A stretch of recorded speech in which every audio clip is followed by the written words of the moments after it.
नमस्कार, आप देख रहे हैं आपका अपना चैनल न्यूज इंडिया। मैं हूं आपके साथ गौरव किशोर शर्मा। बुलेटिन का आगाज बड़ी खबर के साथ करेंगे। उत्तराखंड में बाढ़ और बारिश का कहर लगातार जारी है। बाढ़ और बारिश के बीच लगातार एक्शन में दिख रहे हैं उत्तराखंड के मुख्यमंत्री पुष्कर सिंह धामी। आपदा को लेकर मुख्यमंत्री ने वर्चुअली बैठक ली है। मुख्यमंत्री ने जिला मजिस्ट्रेट के साथ समीक्षा बैठक की है। 13 जिलों में राहत और बचाव कार्य की जानकारी ली है। आपदा प्रभावितों को त्वरित सहायता के निर्देश दिए हैं। मुख्यमंत्री पुष्कर सिंह धामी ने अपनी सरकारी आवास पर प्रदेश के सभी जिलाधिकारियों के साथ एक महत्वपूर्ण बैठक की। इस बैठक में आपदा प्रबंधन, कानून व्यवस्था, पुनर्निर्माण और प्रशासनिक कार्यों की गहन समीक्षा की गई। सभी जिलों के जिलाधिकारी वर्चुअली माध्यम से इस बैठक में शामिल हुए। मुख्यमंत्री पुष्कर सिंह धामी ने अधिकारियों को निर्देश दिए कि आपदा से प्रभावित परिवारों को मानक के अनुसार तुरंत सहायता राशि उपलब्ध कराई जाए। उन्होंने किसानों की फसल और संपत्ति को हुए नुकसान का आकलन भी जल्द से जल्द पूरा कर सरकार की रिपोर्ट भेजने के लिए कहा। मुख्यमंत्री ने ये स्पष्ट किया कि भविष्य में ऐसी आपदाओं के जोखिम को कम करने के लिए नदियों और नालों के किनारे किसी भी प्रकार के निर्माण को पूरी तरह से प्रतिबंधित किया जाए।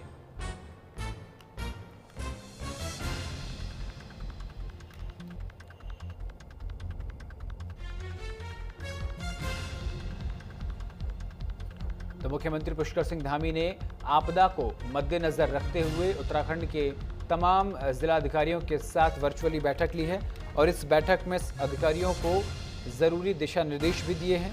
बाढ़ पीड़ितों को हर मुमकिन मदद का भी आश्वासन देने की बात कही है। और इसी खबर पर विस्तार से जानकारी के साथ संवाददाता प्रवीण हमारे साथ जुड़ गए हैं। प्रवीण, प्रवेश हमारे साथ जुड़ गए हैं, माफी चाहते हैं। प्रवेश, हम आपसे समझना चाहते हैं कि वर्तमान के हालात क्या हैं, क्योंकि ये पहले जानना जरूरी है कि फिलहाल स्थिति कैसी है।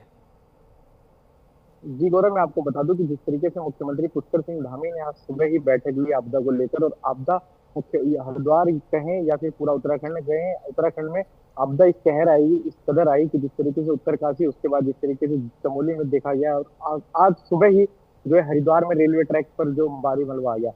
तो आपको बता दें कि जिस तरीके से में राज्य में इस बार जो है आपदा ने इतना कहर मचाया कि लगातार जो देखने को मिला कि मुख्यमंत्री पुष्कर सिंह धामी जी खुद ग्राउंड जीरो पर उतरकर हर जगह की समीक्षा बैठक ले रहे थे। और मतलब आपदा इतनी भयंकर थी कि प्रदेश के साथ साथ कहीं ना कहीं केंद्र सरकार भी चिंतित देखने को मिली थी। इसी को देखते हुए आज मुख्यमंत्री पुष्कर सिंह धामी ने सुबह जब सभी 13 जनपद के जिलों के अधिकारियों के साथ वीसी के माध्यम से बैठक ली, और माध्यम उसमें ये साफ तौर से निर्देश दिए गए सभी जिलाधिकारियों को कि जल्द से जल्द जो भी जिस जिले का नुकसान है, नुकसान यानी कि जो पहाड़ी क्षेत्र है वहां पे जो मलबा गिरा है या जो भी सड़कें बंद है, उनका फटाफट जो भी है रिपोर्ट बनाकर तुरंत जो मुख्यालय को पेश की जाए। और जब मैदानी क्षेत्र की बात आती है तो मैदानी क्षेत्र में जो आपके ग्रामीण क्षेत्र जिधर भी हैं, जो किसानी वाले क्षेत्र हैं, उनको साफ तौर से निर्देश दिए गए वहां के जिलाधिकारियों को कि जो भी किसानों का नुकसान हुआ है या जो भी बाढ़ प्रभावित बाढ़ के से प्रभाव पड़ा है, उसका फटाफट से रिपोर्ट बनाकर जल्दी से मुख्यालय को पेश की जाए। और मुख्यमंत्री पुष्कर सिंह धामी ने साफ तौर से कहा है कि जितनी जल्द से जल्द मुख्यमंत्री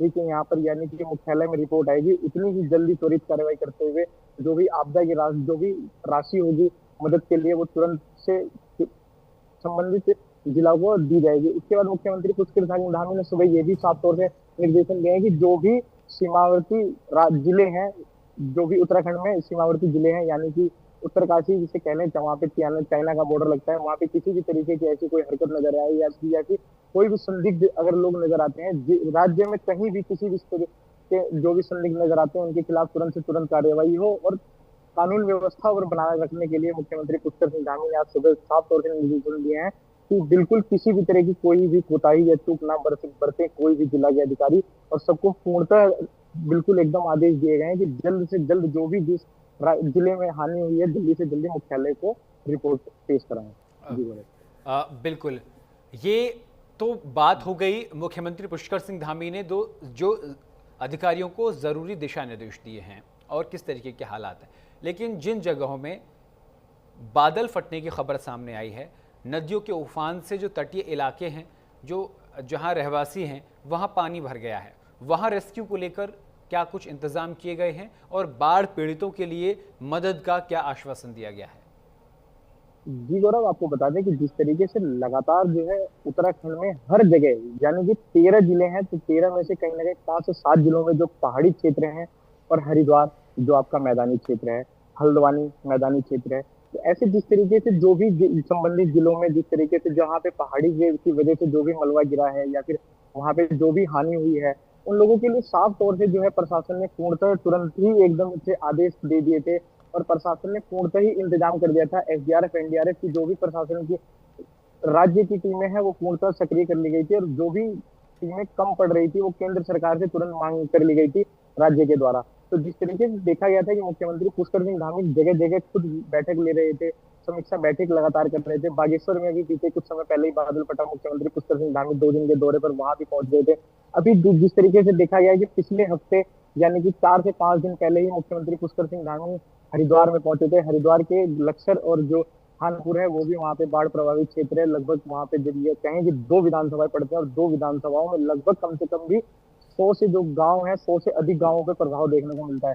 तो जो वहाँ पे प्रभाव देखने को मिला, मुख्यमंत्री पुष्कर सिंह धामी के पास जब ये सूचना पहुंची, तो मुख्यमंत्री पुष्कर सिंह धामी खुद यानी कि कह सकते हैं कि हरिद्वार आए, और हरिद्वार में आने के बाद उन्होंने पूर्णतः किसानों को आश्वासन दिया, और साफ तौर से जो भी वहाँ के प्रभावित क्षेत्र थे वहाँ पे घूम के देखा, उन्होंने स्थिति का जायजा लिया, और पूर्णतः आदेश दिए यहाँ के जिलाधिकारी को कि जल्दी से जल्दी जो भी यहाँ की रिपोर्ट है या जो भी आपदा से उसके बाढ़ से प्रभावित क्षेत्र हैं इनका आकलन करके तुरंत यहाँ के जो जिलाधिकारी हैं उनको पूर्णतः आदेश दिए गए थे, मुख्यालय को तुरंत पेश करें।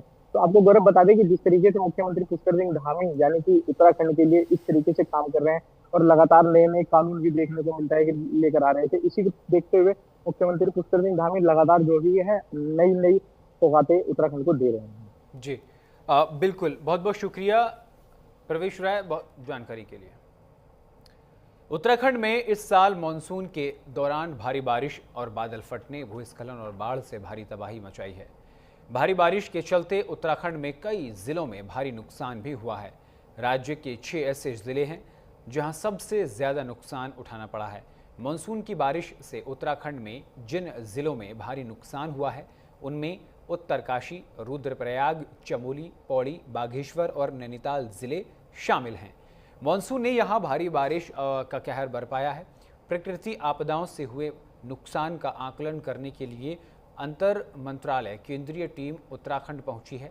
टीम ने देहरादून में राज्य अधिकारियों के साथ बैठक की, जिसमें आपदा की स्थिति और नुकसान का विस्तृत अवलोकन प्रस्तुत किया। इसके बाद टीम उत्तरकाशी, रुद्रप्रयाग, चमोली, पौड़ी, बागेश्वर और नैनीताल जिलों में जाकर नुकसान का जायजा लेगी।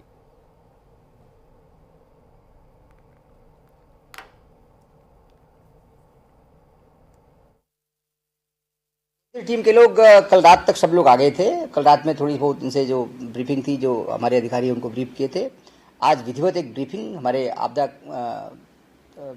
कंट्रोल रूम में उनको विधिवत हमने प्रेजेंट किया है। राज्य की स्थिति के बारे में, आपदा की स्थिति के बारे में हमने अब तक क्या क्या किया। उनका दौरा कल तक का है, और फिर परसों लौट के यहाँ आएंगे देहरादून में। परसों यहाँ पे सीनियर ऑफिसर्स के साथ बैठक है, फिर इसके बाद देहरादून का भ्रमण उनका है। तो 6 जिलों में भ्रमण अभी करके आ रहे हैं। देहरादून में कल भ्रमण हो जाएगा, तो परसों भ्रमण हो जाएगा, तो 7 जिलों में भ्रमण है। और उसके बाद फिर जो है IMCT अपनी रिपोर्ट सौंपेगी भारत सरकार को। उसके उपरांत एक कार्रवाई होती है पोस्ट डिजास्टर नीड असेसमेंट की, उसका प्रस्ताव भी भारत सरकार को चला गया है। भारत सरकार उसका भी बहुत जल्दी नोटिफिकेशन जारी करेगी, और उसके लिए अलग से टीमें आएंगी। वो ये समिति ये बताएगी जो IMCT आई है कि कितना नुकसान हुआ है कि नहीं हुआ है। और हरिद्वार में मनसा देवी पहाड़ी पर लैंडस्लाइड देखने को मिली। गीमगोड़ा रेलवे टनल के पास भूस्खलन हुआ। आपको बता दें कि देहरादून हरिद्वार रेलवे ट्रैक पूरी तरह बंद हो गया। मलबे को हटाने का काम युद्ध स्तर पर लगातार जारी है। उत्तराखंड के हरिद्वार में मनसा देवी पहाड़ मंदिर के पास भूस्खलन हुआ है। मनसा देवी पहाड़ का एक हिस्सा भर भरा कर गिर गया। पहाड़ी का मलबा भीमगोड़ा रेलवे ट्रैक पर आ गया। ये रेलवे ट्रैक देहरादून से हरिद्वार से देहरादून जाने वाला मुख्य मार्ग है। मलबे के कारण इस रेलवे ट्रैक पर यातायात पूरी तरह से बंद कर दिया गया है। इन तस्वीरों में भी आप मलबे की स्थिति साफ देख सकते हैं। फिलहाल रेलवे ट्रैक से मलबा हटाने का और यातायात बहाल करने का काम युद्ध स्तर पर जारी है। भूस्खलन के बाद पहाड़ी का हिस्सा गिरने से भारी भरकम मलबा ट्रैक पर आ गया था, जिससे हरिद्वार से देहरादून जाने वाले यात्रियों को परेशानी का सामना करना पड़ रहा है। प्रशासन और संबंधित विभाग स्थिति को सामान्य करने के लिए लगातार काम कर रहे हैं।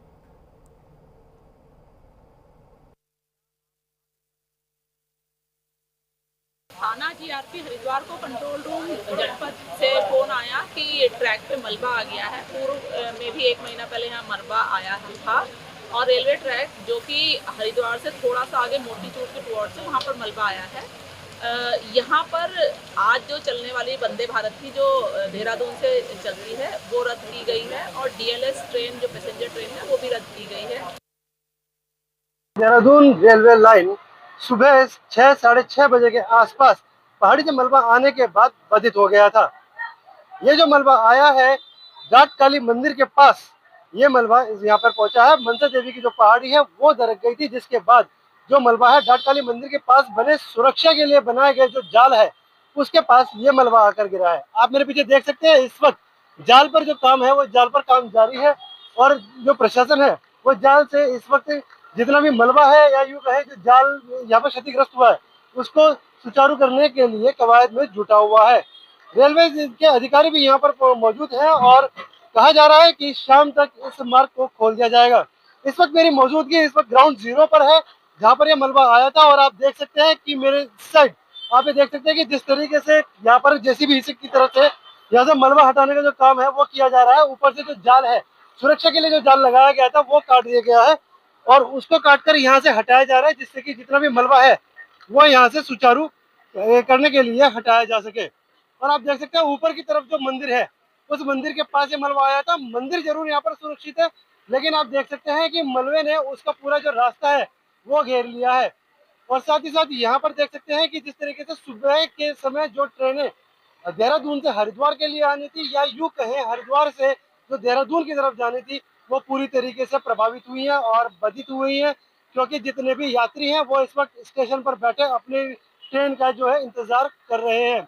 और आप देख सकते हैं कि इस वक्त रेलवे के अधिकारी या यूं कहें जितने भी कर्मचारी हैं वो इस वक्त जी तोड़ मेहनत कर रहे हैं और कोशिश कर रहे हैं जितने जल्दी हो सके इस रास्ते को सुचारू किया जा सके। और आप देख सकते हैं कि जिस तरीके से जेसीबी की मदद से ये रास्ते को सुचारू करने का जो काम है वो किया जा रहा है। जाल से यहाँ से हटाया जा रहा है जाल को जेसीबी की मदद से और लोग जो है वो ऊपर लगे हुए हैं। वहां से मलबे को हटाने की जो कवायद है वो जारी है। लोगों की यहाँ पे जो प्रशासन है उसकी पूरी इस वक्त जिम्मेदारी बनी हुई है कि किसी भी तरीके से शाम से पहले इस पूरे मार्ग को सुचारू किया जा सके, क्योंकि जितनी भी ट्रेनें हैं वो प्रभावित हैं और कई यात्री ऐसे हैं जो इस वक्त ट्रेनों पर बैठ स्टेशन पर बैठकर अपनी ट्रेन का इंतजार कर रहे हैं।